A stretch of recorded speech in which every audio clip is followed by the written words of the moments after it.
आणि राजकीय काल माझ्याशी त्यांचं बोलणं झालं.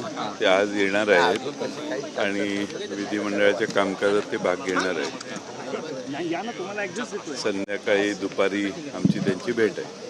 सर, दोन्ही राष्ट्रे आल्यामुळे विरोधकांची जी मोठी ते आणखी जास्त मजबूत होईल. आणि नक्कीच सर, दोन्ही तुम्ही काल 1 नंबर आणि 2 नंबरचा विषय काढला, याला त्यांनी उत्तर दिलं. राजेंद्र म्हटलं की आम्ही 1-2 नंबर हे अदली बदली करत राहतो. शंभूराजे देसाई म्हणून याकडे तुम्ही नेमकं कसं पाहता? नाही, मी तिथंच बघितलं. आता परत बाहेर येऊन पाहायची गरज नाही. परत त्याच्यावर रिपीट काय झालं ना, सभागृहातली चर्चा बाहेर त्याच्यावर काही जास्त बोलण्यात अर्थ नाही ना. बरं, त्यावेळेचा तो विषय असेल. अंबादास दानवेंनी एक ट्विट केल्यामध्ये ते म्हणत आहेत की राज्यात अब्जावधीचा कोट्यावधीचा निधी आला मुख्यमंत्री सहायता निधीमध्ये, मात्र केवळ 75,000च वाटप जे आहे ते करण्यात आलं प्रत्येकी. इतर बाकीचा पैसा गेला कुठे, असा प्रश्न असेल.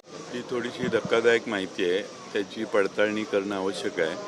कारण एवढा मोठा निधी आला आणि वाटपच झालं नाही, असं जर खरं चित्र असेल तर ते गंभीर आहे.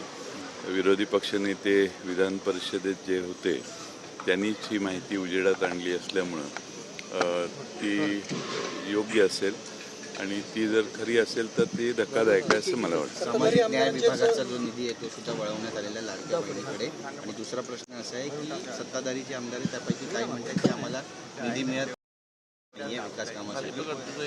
विरोधकांचे जे आमदार आहेत विरोधामध्ये त्यांना तरी निधी मिळतोय असं नाही, विरोधी आमदारांना निधी मिळण्याची एवढं मन सरकारचं मोठं नाही आहे. त्यामुळे त्यांचा विषय पुढचाच आहे. पण जे सत्तेत आहेत तेही समाधानी दिसत नाहीत. कारण अनेकांच्यावर अन्याय चालू आहे. काही ठराविक आवडत्या लोकांना शेकड्यात निधी आहे आणि नावडत्या लोकांना 1 अंकी 2 अंकी निधी आहे.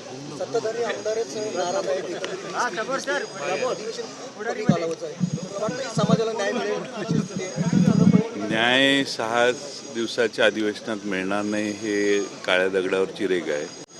पण विदर्भातल्या शेतकऱ्यांचे प्रश्न, विदर्भातले अनेक प्रश्न आम्ही आज पुढचे 4 दिवस जे आहेत त्या 4 दिवसात मांडणार आहोत. विरोधी पक्षाच्या वतीने तरी हे प्रश्न मांडले जातील. सर, मुंडवा जमीन सवाल उपस्थित केला जात आहे. कारण भेट झाली अजित पवार आणि शरद पवारांची भेट झाली. निमित्त होतं वाढदिवसाचं, राजकीय चर्चा झाली असेल.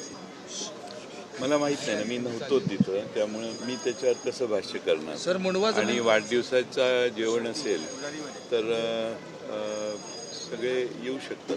सर, विरोधक कुठे असा सवाल सत्ताधारी विचारत आहेत. विरोधक नेमके आहेत कुठे असा सवाल सत्ताधारी उपस्थित करत आहे. कारण पायऱ्यांवरती आंदोलन होत नाहीये. नेमकं आता विरोधकांची सत्ताधारी असा प्रश्न विचारू शकत नाहीत. हा तुमचा स्वतःचा प्रश्न आहे असं माझं मत आहे. कारण पायऱ्यांवर आंदोलन करण्याच्या विषयीचा जो विषय आहे, आम्ही सभागृहात सगळेच प्रश्न प्रभावीपणाने मांडतोय. पायऱ्यांवर बसून आंदोलन करणं, ज्या गोष्टी सभागृहात मांडल्या जात नाहीत, सरकार त्याच्यात आडवं येते, त्या गोष्टी पायऱ्यांवर येऊन मांडणं स्वाभाविक.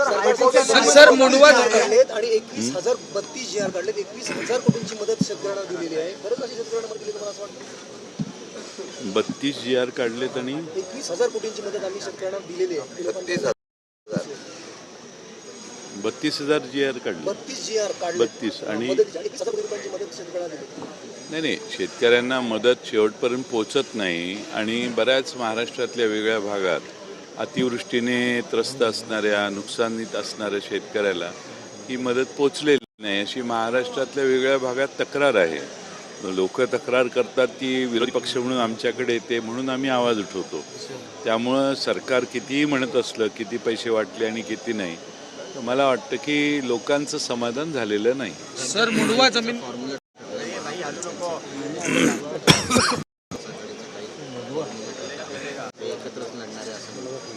आम्ही महाविकास आघाडी म्हणून जिथं शक्य आहे तिथं सर्व ठिकाणी एकत्रित लढू. सर, मुंडवा जमीन गैरव्यवहार प्रकरणी हायकोर्टाने असं सांगितलंय की पार्थ पवार यांचं नाव का नाही, असा प्रश्न जो आहे तो उपस्थित केला. हा काल मला प्रश्न विचारण्यात आलेला, त्याच्यावर मी काल बोलून झालेलं आहे. पालघर जिल्ह्यामध्ये सध्या सीमावाद झालाय. वेवजी नावाचं गाव आहे महाराष्ट्रातलं. 500 मीटर आत गुजरात सरकारनं स्वतःचे आता तिथे तंबू लावलेत आणि त्यामुळे त्या गावामध्ये आता वाद सुरू झाले. मला त्याची तपशिलात माहिती नाही, मी माहिती घेऊन दुपारी बोलतो. सर मला जरा माहिती पाठवतो बरोबर. रवी राणा म्हणतात की बिबट्याला पाळीव प्राण्याचा दर्जा द्या आणि बिबट्याला पाळण्याची परवानगी सरकारनं द्या. आज सकाळी पण आम्ही बघितलं की इथे विधान भवनामध्ये कुत्रे पकडण्यासाठी नागपूर महापालिकेचे कर्मचारी आले होते आणि कुत्रे पकडण्याचा बराच प्रयत्न केला पण कुत्रे पळून गेले. ज्या सरकारला कुत्रे पकडता येत नाही ते बिबटे काय पकडणार, हा दुसरा प्रश्न त्यातून उद्भवतो. रवी राणांचं जे दृष्टिकोन आहे की बिबट्यांना पाळीव प्राण्याचा दर्जा द्या, त्यामुळं महाराष्ट्रातल्या सत्तारूढ पक्षाची दिवाळखोरी काय चालू आहे हे तुम्हाला त्यातनं लक्षात यायला हरकत नाही.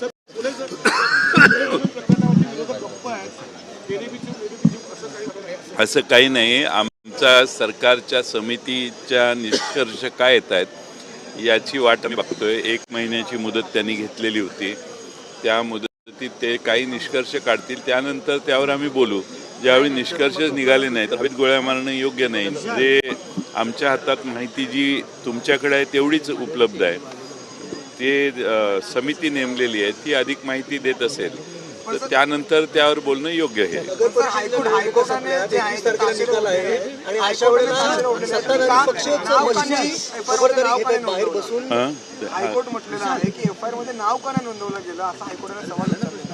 कारण जे सही करतात तेच पहिल्यांदा जबाबदार असतात. त्यामुळे जो करार करतो त्या करार केल्यानंतर त्याच्यावर जर गुन्हा दाखल झाला तर पुढच्या इन्व्हेस्टिगेशनमध्ये त्या कंपनीमध्ये कोण कोण आहे काय आहे हा सेकंड थॉट आहे. तो इन्व्हेस्टिगेशनमध्ये जर पुढे आला तर आवश्यक असेल तर त्यावर पुढचे पावलं उचलली जातात. त्यात पहिल्याच दिवशी सगळ्या गोष्टी होत नाहीत ना, प्रोसिजर आहे. ज्या मशीन्स आहेत ठेवलेल्या त्या मशीन्सच्या संरक्षणासाठी सत्ताधारी पक्षासह विरोधी सगळे लोक बाहेर बसलेले रात्रंदिवस पहारा करतात. हे कशाचं द्योतक आहे? द्योतक आहे कारण लोकांचा या EVMवर विश्वास नाही. अनेक ठिकाणी जयसिंगपूरला का कुठं वडगावला मला वाटतं काल घटना घडली की तिथं CCTV लोकांनी आणून लावलेले कॅमेरे ते पोलिसांनी येऊन काढले. म्हणजे डोक्याचा काही भागच नाही. ते लोक पाळत ठेवत असतील कॅमेऱ्याने तर सरकारचं किंवा पोलीस यंत्रणेला काय त्रास होतो, पण CCTV कॅमेरे लावून देत नाही, तिथं माणसं राहून देत नाहीत. म्हणजे सगळ्या संशय यावा अशाच हालचाली सरकारी यंत्रणा करत असतात.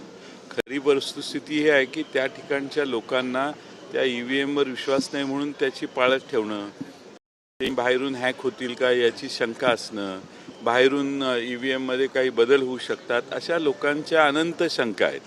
म्हणून मी सतत सांगतोय की निवडणूक आयोगाच्या या निवडणूक पद्धतीवर लोकांचा विश्वास कमी झालेला आहे.